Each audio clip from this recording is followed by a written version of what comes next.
Hola amigos, ¿qué tal? Bienvenidos a una nueva temporada del programa Los Presidenciables 2001 y la Seguridad. Soy John Garecoa y este espacio ha sido creado para despejar tus dudas sobre las propuestas de seguridad de los candidatos a la presidencia de la República del Ecuador. Propuestas que estamos seguros que serán de mucho interés para toda la ciudadanía. Hoy tenemos el gusto de contar con la presencia del ingeniero Lucio Gutiérrez, candidato a la presidencia del Ecuador 2021.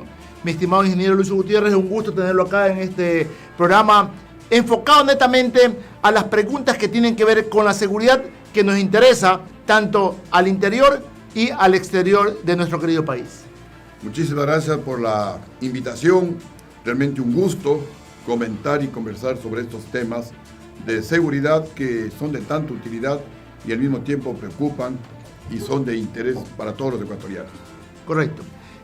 Como indicaba, pues muchos programas están enfocados a hacer y realizar preguntas que tienen que ver de la A a la Z. En este su programa vamos a hablar exactamente y exclusivamente de la S de seguridad.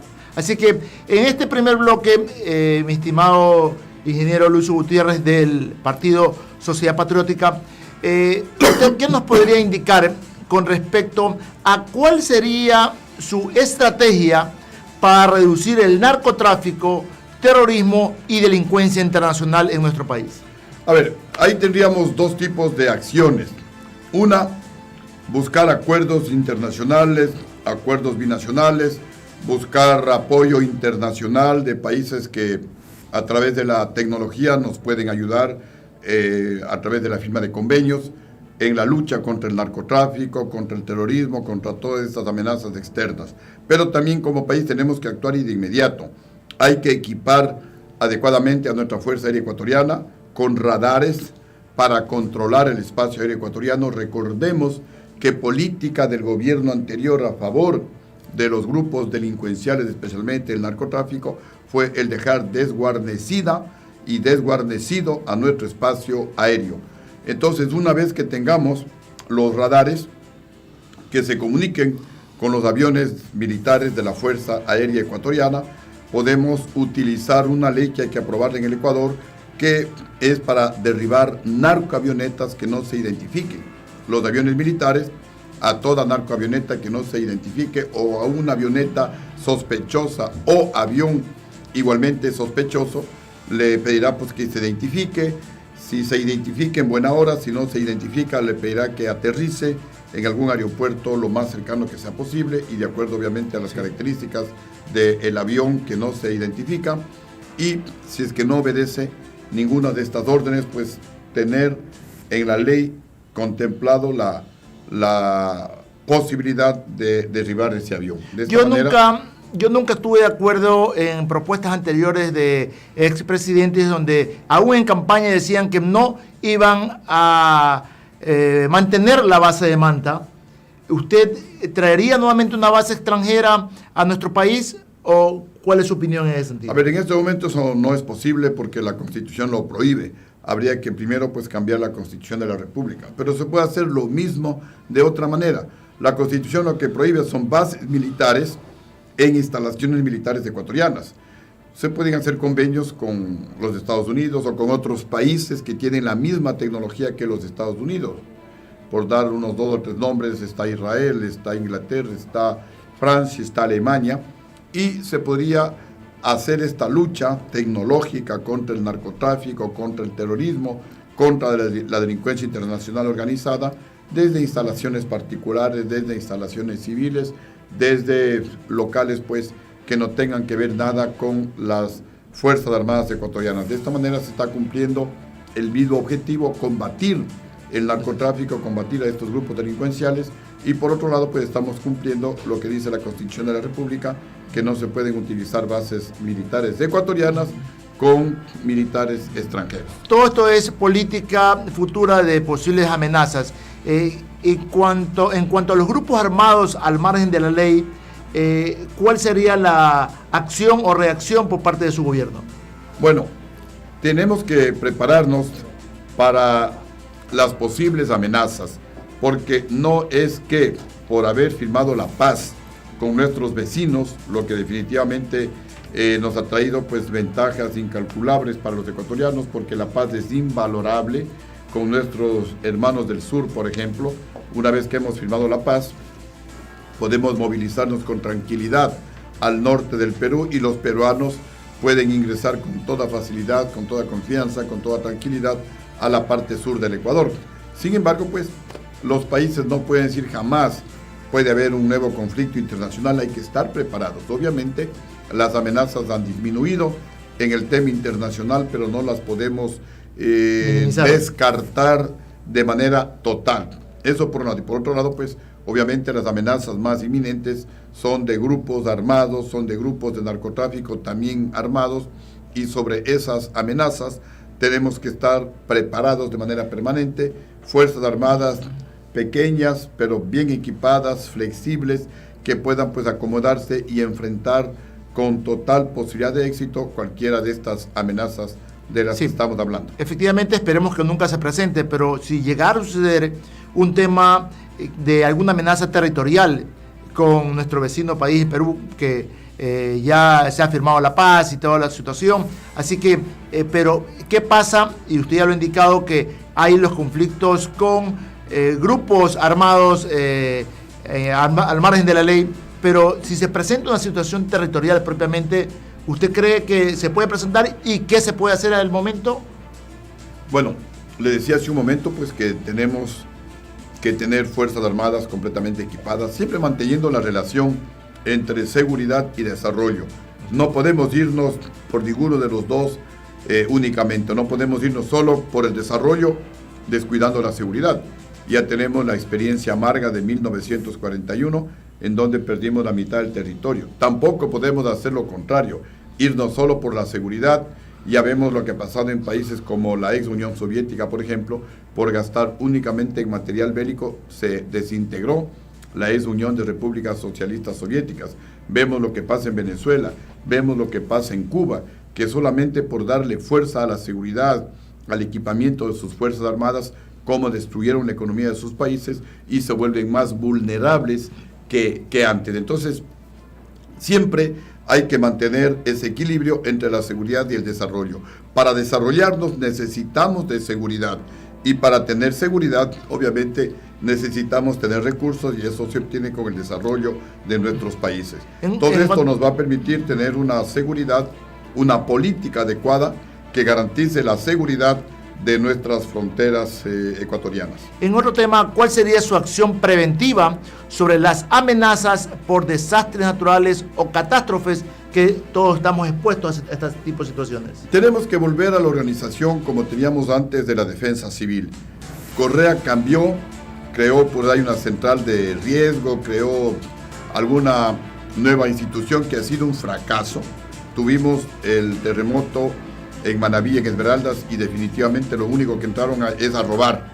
Más de 3.000 millones de dólares denuncian los propios manavitas que se robaron en el gobierno de Correa. Para eso Correa armó pues estas nuevas instituciones y destruyó la que teníamos con una gran experiencia, como era defensa civil. Así que nuevamente habrá que volver a la defensa civil. Ya, ok, así es.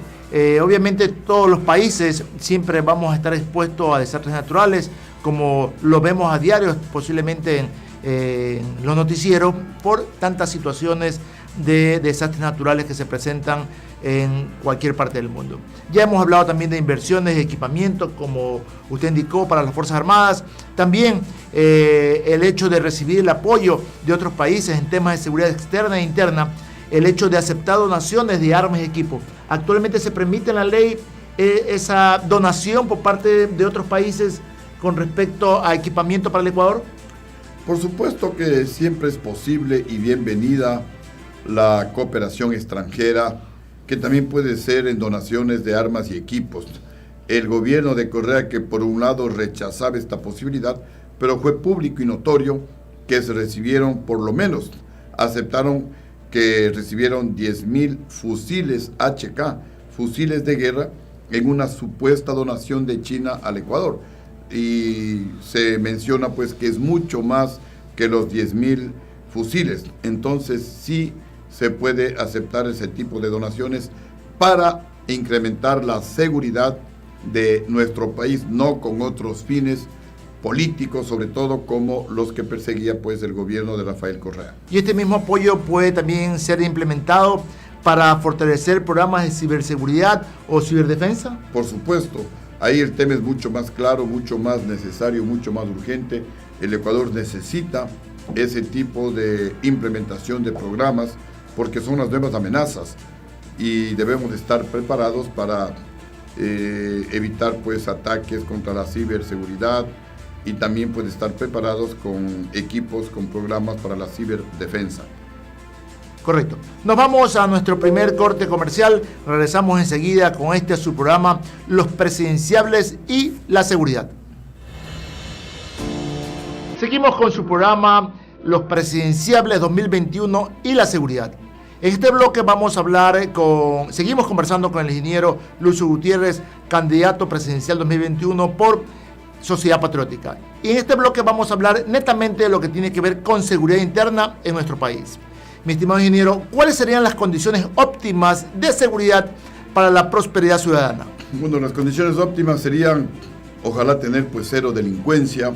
Obviamente eso no es posible, pero se puede controlar y se pueden tener niveles de delincuencia tolerables, como teníamos en mi primer gobierno, porque cuando la delincuencia es incontrolable, el país puede convertirse en inviable para las inversiones productivas, para el turismo, y en mi gobierno pues es cuando la economía ecuatoriana más ha crecido de toda la historia del Ecuador, en gobiernos democráticos. 8.82% creció en el año 2004 al 2005 y el turismo se incrementó en un 34%. Entonces es fundamental tener pues una delincuencia tolerable, la más baja que sea posible, y esto se consigue dándole trabajo al pueblo ecuatoriano y controlando también, como ya hemos mencionado, adecuadamente nuestras fronteras para evitar o reducir al mínimo la posibilidad de que delincuentes extranjeros penetren a nuestro país. ¿Qué dispondría usted para implementar el control del tráfico de drogas en nuestro país, que tanto daño nos ha hecho? Bueno, primero pues tenemos que equipar adecuadamente, sobre todo en material de logística y de inteligencia, así como entrenarles, capacitarles a nuestra fuerza pública para que impidan a través de nuestras fronteras la penetración de narcotraficantes y para que dentro del país pues descubran a los narcotraficantes para neutralizarlos. Para esto también mencionamos hace un momento, hay que equipar con radares a nuestro espacio aéreo ecuatoriano para evitar que narcoavionetas ingresen o salgan de nuestro territorio. Hay que implementar lo que teníamos en nuestro primer gobierno, que es el requisito del pasado judicial, para que delincuentes internacionales, especialmente narcotraficantes, no ingresen a nuestro país.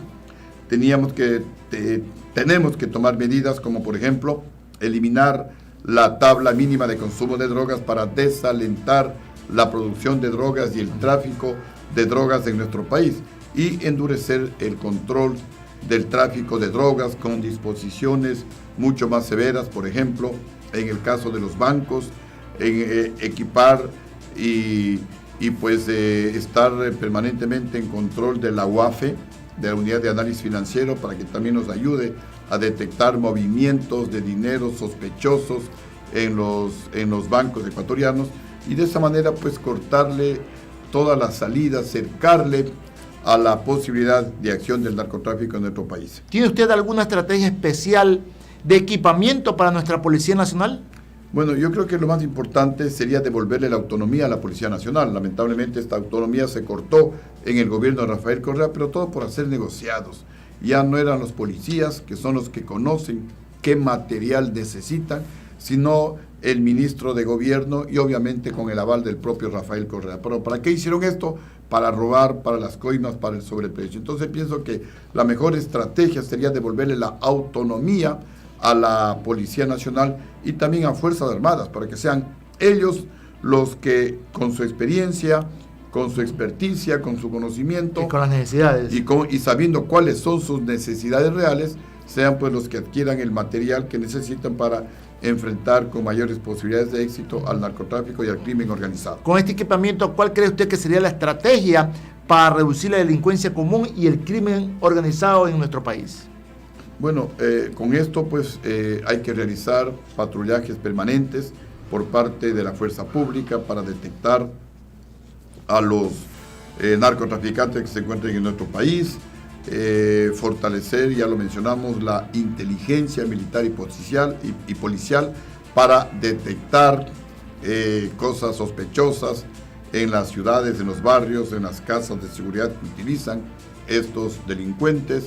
Tenemos también pues que intercambiar permanentemente información con los países vecinos, con los países a donde va especialmente la droga, para de esa manera pues estar adecuadamente informados y actuar y sobre con lo que mayores se habló, posibilidades de éxito. sobre lo que se habló en una ocasión sobre la Fuerza Especial de Seguridad con responsabilidad de la presidencia directamente.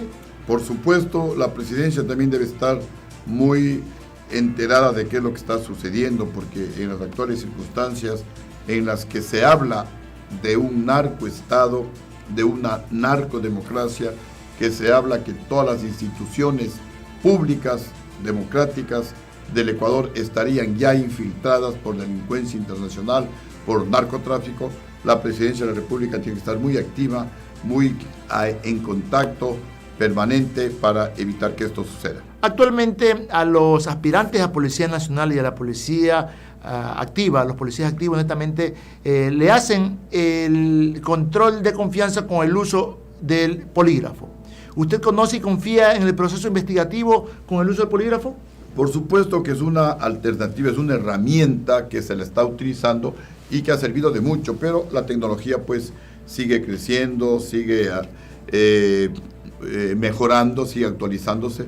Por ejemplo, ahora hay una tecnología que utilizan el ojo. El eye detect. Exactamente, que se dice pues que es mucho más eficiente que el polígrafo. No, yo también he manejado el eye detect y teóricamente el eye detect está en un 85% de efectividad y el polígrafo un 95% de efectividad. Los mismos creadores del polígrafo crearon el eye detect, pero como herramienta complementaria, y ellos el eye detect lo hacen como una forma menos evasiva, pero definitivamente considero que el polígrafo no por ningún lado es evasivo. Y a su vez, el tema del eye detect es otro protocolo, otra tecnología y, como ellos mismos lo dicen, es un tema complementario, pero sigue liderando el polígrafo como tal, en los temas investigativos. ¿Usted mantendría el uso de la herramienta técnica científica como el polígrafo para aspirantes a policías o para investigaciones internamente? Por supuesto que sí, pero en lo que habría que definir es que los resultados del polígrafo puedan servir como prueba en el caso de una investigación, por ejemplo. En eso, de lo que conozco, todavía no hemos avanzado. Es decir, el polígrafo es una herramienta, nos da información, pero no es vinculante con un caso de investigación judicial. Así es. Habría que avanzar en esa dirección. En nuestra Constitución, en nuestra legislación, en ninguna parte se establece la palabra polígrafo. Exacto. ¿Y cuál es la recomendación ahí? Así como actualmente existe el Departamento de Criminalística en la Policía y jueces y fiscales se ayudan con el informe técnico-científico de criminalística, de la misma manera creería yo que debe existir un departamento de poligrafistas para que las personas que administran justicia, en este caso, por ejemplo, jueces y fiscales, puedan tener un reporte, un informe de ese departamento de poligrafistas para que ellos puedan administrar de mejor manera justicia. ¿Qué le parece? Sí, me parece que ese es uno de los caminos que deberíamos utilizar, porque hay que hacer todo el esfuerzo necesario para enfrentar la delincuencia internacional, que cada vez tiene más recursos, que cada vez tiene más tecnología, más dinero, que cada vez infiltra más gente en las instituciones democráticas de nuestro país. Se han infiltrado en Fuerzas Armadas, en la Policía Nacional, en la Justicia, Fiscalía, Contraloría, en el mismo Ejecutivo, en la Asamblea Nacional, en el Consejo Nacional Electoral. Prácticamente no hay institución en donde no nos hayan infiltrado con esta delincuencia internacional, así que el trabajo realmente es muy duro y tenemos que utilizar la tecnología así mismo para poder seleccionar de mejor manera a las personas que a través de la fuerza pública nos van a ayudar justamente en esta lucha que es muy difícil realizarla. Así es. En meses anteriores se dio nuevamente la polémica del no porte de armas en los ciudadanos en general. ¿Qué opina usted? ¿Mantendría usted el no porte de armas de los ciudadanos o cuál sería su política en ese sentido? Mire, el porte de armas es una herramienta más, es una decisión más que nos va a servir para disuadir, para defenderle al ecuatoriano que hoy está indefenso. En mi primer gobierno teníamos la ley para portar armas. Hemos hecho una investigación y prácticamente nadie de las personas que tenían autorización para portar el arma la mal utilizaron. Y justamente yo he propuesto nuevamente volver al porte de armas. ¿Por qué? Primero, porque nadie la mal utilizó. Segundo, porque el arma se convierte en una herramienta de defensa personal que disuade la acción totalmente en ventaja que realizan los sicarios.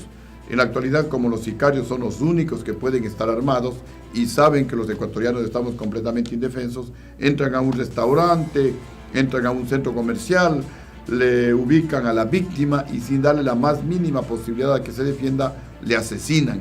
Han llegado a casos en Machala y en otras ciudades del país que entran a un restaurante, preguntan, fulano de tal, la persona indefensa dice, sí, yo soy, se acerca el sicario, le mata y sale tranquilamente, sale campante, porque sabe que nadie puede actuar, porque sabe que nadie está autorizado a portar armas. Eso tiene que acabarse. Ecuatorianos con ciertos requisitos, con ciertas limitaciones, tenemos que volver al porte de armas. Las personas que estén equilibradas mentalmente, las personas que tengan posibilidad de ser asaltados, las personas que estén dispuestas al control permanente por parte de la Policía Nacional y de las Fuerzas Armadas de su arma, y las personas pues que reciban la capacitación adecuada del uso de armas y la renovación cada año, pues por supuesto que pueden usar un arma. Al menos si yo soy presidente, pondré a consideración del pueblo ecuatoriano la aprobación para que en consulta popular de una serie de leyes que vamos a aprobar en mi próximo gobierno, pues también esté la posibilidad de que el pueblo apruebe o no el porte de armas. Pero recordemos que antes de la disposición del no porte, ¿qué resulta? Todos los ciudadanos creíamos que era nuestro derecho el hecho de portar un arma, hasta el punto que guachimanes, guardianes barriales, veíamos con escopetas, las típicas llamadas recortadas, pistoletes, y veíamos en la bahía y en varios almacenes en la ciudad y en el país donde se vendían armas y municiones sin ningún tipo de control. También se dieron cualquier cantidad de permisos para fabricantes de armas sin tener el debido control. Entonces, antes de la disposición del porte, habían ciudadanos que tenían 10 permisos de porte de arma. Entonces, eso también considero que estaba mal. Sí, por supuesto. Sí. Ahí hay que entrar a regular. Justamente ahora, pues que hay esa posibilidad, porque como se eliminó la posibilidad de que la gente porte armas, pues debemos partir casi de cero, pero con la experiencia, como decía hace un momento, de que en mi primer gobierno nadie mal utilizó el arma. Entonces, hoy con reglas claras, con una explicación muy pertinente, con requisitos que deben cumplir los ecuatorianos, pero sí debemos portar armas. Hay mucha gente, los que trabajan en el campo, agricultores, ganaderos, comerciantes, personas que están también en la actividad política, que toman decisiones, jueces, fiscales, deben tener la posibilidad de portar un arma para defensa personal.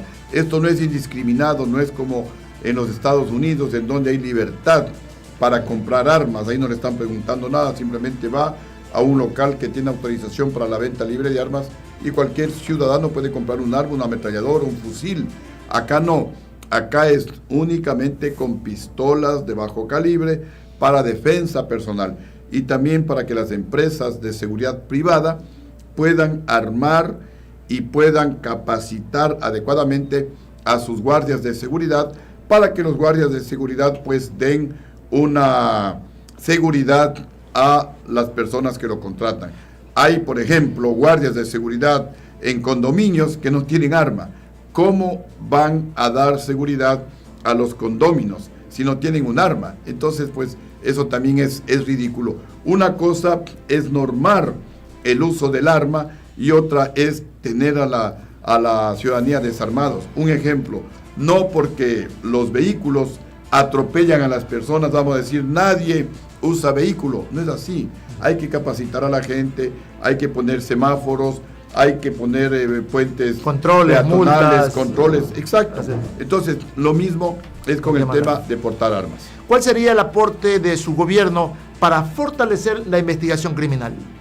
Bueno, hay que fortalecer a la Policía Nacional, a la misma Fiscalía, con la tecnología adecuada, de acuerdo pues a los nuevos crímenes que tenemos. Hay crímenes a través de el uso de la tecnología, el internet, gente pues que se mete a las cuentas de los bancos, de los organismos como los municipios, como las prefecturas. Hay una serie de nuevos delitos que utilizan la alta tecnología.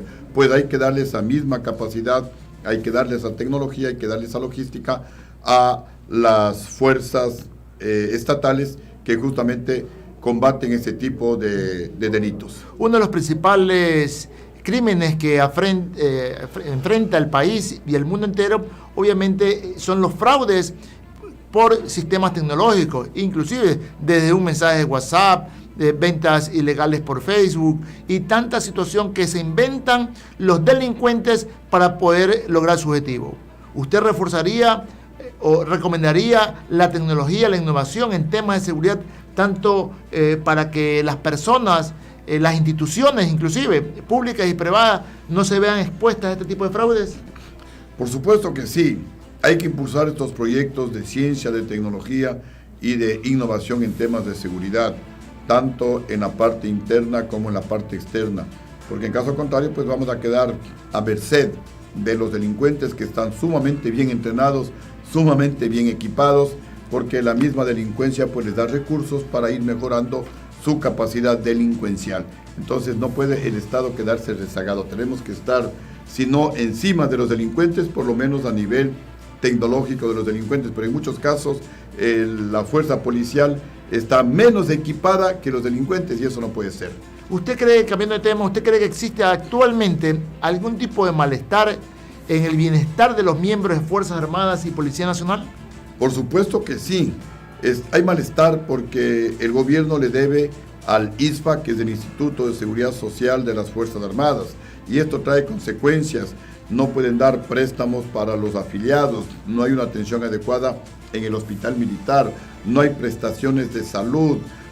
Cuando alguien fallece, pues no les están dando el Montepío a los familiares del militar que estuvo sirviendo a la institución militar o a la Policía Nacional. Definitivamente eso hay que solucionar, hay que resolverlo de inmediato, y esto se lo hace pues con recursos. El gobierno es el que tiene que generar recursos para solucionar estos problemas que son muy graves. Por el tema social que vivimos actualmente, se dice que muchos jóvenes y niños inclusive se ven envueltos en temas de inseguridad, de microtráfico y tantas situaciones que agravan la situación de seguridad en el país. ¿Usted qué oportunidad brindaría para este desarrollo, para que no se vean involucrados en delinquir? ¿Qué situación social o educativa propone usted para aliviar este mal? En el tema de la policía es necesario pues una universidad en donde los elementos policiales se puedan capacitar adecuadamente en tecnología, en más seguridad, en investigación de tipo policial, porque eso redunda en beneficio de la sociedad ecuatoriana. Tenemos que darle al país seguridad, tranquilidad, y eso se le hace con una fuerza pública bien entrenada, bien capacitada, para que el país pueda desarrollarse y el ecuatoriano pues no esté en permanente tensión, porque no se puede producir al 100%. La gente parquea su vehículo, va a trabajar, pero está pensando en que a lo mejor le están robando el vehículo y no desarrolla su función en la parte privada o en la parte pública al 100%. La gente está pensando en que a lo mejor le pueden asaltar su casa, la gente está pensando en que a lo mejor sus hijos pueden ser violados o a lo mejor le están dando droga. Por toda esta inseguridad afecta a la productividad del país. El país no está produciendo al 100% por la inseguridad ciudadana, entonces pues tenemos que darle las armas tecnológicas de capacitación a la fuerza pública para que nos dé seguridad y la tranquilidad para que el país pueda producir tanto en la parte pública como en la parte privada. Gracias. Nos vamos a un nuevo corte comercial y regresamos nuevamente con este su programa Los Presidenciables 2021 y la seguridad. Regresamos a este su programa Los Presidenciables 2021 y la seguridad. Nos encontramos con el ingeniero Lucio Gutiérrez, candidato presidencial 2021, con el cual estamos tratando netamente preguntas que tienen que ver con la seguridad. Y una de las problemáticas que tenemos en nuestro país es casualmente el tema de seguridad penitenciaria. Esta atención integral que necesita para rehabilitar a las personas privadas de libertad. ¿Qué modelo de atención integral penitenciario propone usted? A ver, ahí vamos también a tomar medidas radicales. Por un lado, le vamos a obligar al preso, al privado de libertad, a que se mantenga con el sudor de su frente, a que trabaje si quiere comer, pero el gobierno tendrá que darle facilidades, taller de mecánica, de carpintería para que trabaje, una granja agrícola para que pueda sembrar. Habrá que buscar esos terrenos adecuados, a lo mejor en el oriente, en algunos lugares en donde se pueda sembrar. Con esto le obligamos al preso a que trabaje, a que no esté vago pensando en cómo delinquir, en cómo dirigir desde la cárcel el narcotráfico, porque va a tener que trabajar y se le va a pagar por ese trabajo, y entonces él mismo tendrá una tarjeta que le van descontando lo que él gasta, lo que él consume en el bar, en la comida diaria, y también podrá ahorrar, de tal manera que cuando salga va a salir con un dinerito. No lo que hoy sucede, pues que tiene gratis desayuno, almuerzo, merienda, y entonces pues no hacen nada en el día, en la noche tampoco, y se ponen a pensar en cómo seguir delinquiendo y no hay ninguna rehabilitación. Pienso que a través del trabajo, a través de darle responsabilidades en la cárcel, las personas se van a rehabilitar, van a aprender algún oficio, van a entretenerse de mejor manera y de esa forma, pues cuando salgan nuevamente se puedan reintegrar de mejor manera a la sociedad ecuatoriana. Siguiendo en materia de seguridad, ¿cuántas veces hemos escuchado en el tiempo de Velasco Ibarra era honrado, fue honrado y murió pobre, pero lo que los rodeaban eran los que robaban? ¿Usted ha escuchado eso allí? Sí. ¿Cuántas veces hemos escuchado sí, y en lo personal, verdad? Entonces, ¿cómo usted depositaría la confianza en los nuevos miembros de su gobierno? Como se dice, a Dios rogando y con el mazo dando. Por un lado, pues investigándoles a los que van a ser funcionarios míos, pidiendo a instituciones expertas en el tema para contratar personal a que nos den su recomendación, pero también por otro lado cambiando la ley de manera estricta. En mi caso, vamos a través de una consulta popular a aprobar un nuevo Código Orgánico Integral Penal en donde se sancione con cadena perpetua a todos los políticos y funcionarios públicos que se roben el dinero del pueblo ecuatoriano. Le daremos un plazo de 3 meses para que devuelvan la plata robada. Si no lo hacen, previa investigación para evitar el testaferrismo a su entorno, sean familiares o no, irán presos como medida de presión para que devuelva la plata robada. Devuelve la plata robada y pueden salir en libertad. También aprobaremos la ley que la llamamos de justificación y confiscación de bienes, para investigar igualmente a todos los políticos y funcionarios públicos que se sospeche tienen fortunas injustificadas, ellos o sus testaferros. De esta manera, pues por un lado investigamos bien a la gente, pero si por si acaso se desviaron, también tenemos la ley para aplicarla con todo el rigor.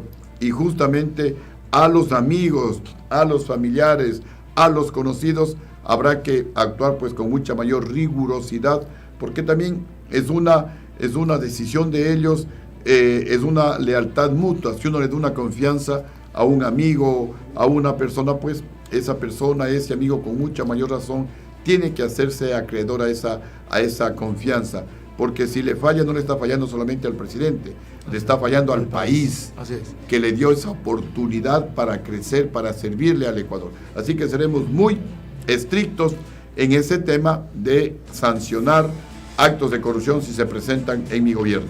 El malhechor o el que quiere delinquir va a inventarse, va a buscar, va a escarbar cualquier metodología, actividad, función, forma de escapar y de hallar, ¿por qué no?, el tema de cómo involucrarse lamentablemente en temas de corrupción, en cómo robar, en cómo beneficiarse ilícitamente de bienes o de dinero. ¿Usted en su gobierno ordenaría el uso de polígrafo en procesos investigativos a miembros del gobierno? Por supuesto que sí, es una herramienta válida y uno no puede estar pues con contemplaciones, uno no puede estar con yo creo que él no se ha de haber robado la plata. Aquí en el tema con el dinero público uno tiene que ser estricto, uno no tiene que actuar bajo temas subjetivos, ni en bien ni en mal. Para eso hay herramientas como el polígrafo, ¿ok? Vamos a ver si lo que tú dices es cierto y entonces pues con el polígrafo lo estamos comprobando. Correcto. ¿Usted estaría dispuesto a implementar una cultura de transparencia y rendición de cuentas periódicas frente a la población o en cada jurisdicción, en cada institución pública como tal? Por supuesto que sí. Y la mejor manera de rendir cuentas es estando en contacto con la gente, pidiéndole a la gente que la gente misma se pronuncie. Yo tenía la costumbre de visitar las diferentes poblaciones y reunirme con la gente. Una especie de las sabatinas que hacía Rafael Correa, pero Rafael Correa pues lo hacía tipo show.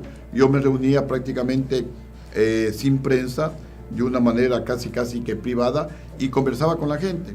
Y entonces la gente me decía, sí, que el gobernador no hace esto, que el comisario es abusivo, y bueno, una serie de problemas que a lo mejor a nivel nacional posiblemente no son de peso, pero que a nivel local son muy importantes solucionarlas. Así que es una forma pues de rendición de cuentas a la población ecuatoriana. También a través de programas de cadenas nacionales hay que rendir cuentas al pueblo ecuatoriano, pero muchas veces estas cadenas nacionales a veces la gente no las ve y son un poquito lejanas. Yo me inclino más por este contacto personal con la gente, para conversar con la gente, para que la gente le diga a uno si lo que el presidente piensa que fue una buena decisión, de pronto pues la gente le dice que no, que más bien podría ser otra propuesta u otra alternativa, porque el pueblo es el que sufre las consecuencias positivas o negativas de una decisión presidencial, y de pronto uno puede estar equivocado en la apreciación. Así que creo que esta es una buena forma de rendir cuentas, el contacto con el pueblo, para que el pueblo le diga está bien o está mal, y uno poder pues cambiar de actitud, cambiar de estrategia, cambiar de alternativa. Y nos vamos con otras dos últimas preguntas así rapidito. Hace más de 10 años tenemos la problemática del 300% de impuestos en armas y municiones. ¿Usted mantendría este impuesto, lo reduciría o lo eliminaría? A ver, sobre este tema pues le vamos a dar el control a Fuerzas Armadas, vamos a regularizar el tema de la seguridad privada.